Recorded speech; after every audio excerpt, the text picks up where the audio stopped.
How to enable or disable fingerprint always on Samsung Galaxy S26 Ultra.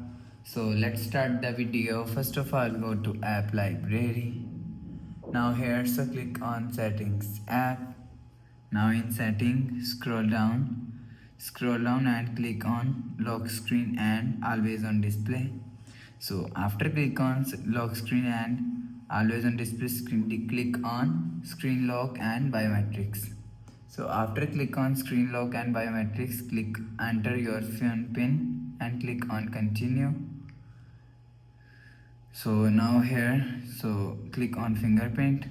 So after click on fingerprint, you will see fingerprint always on here. So if you want to disable fingerprint always on, so turn off this button. So after turn off this button, you will see fingerprint always on disable. So if you want to enable fingerprint always on, so turn on this button. So after turn on this button, you will see fingerprint always on enable. So you will enable or disable fingerprint always on from here. So after the process, go back to home screen, refresh phone. So that's how you can enable or disable fingerprint always on Samsung Galaxy S26 Ultra. So if you like the video, please subscribe. Thanks for watching.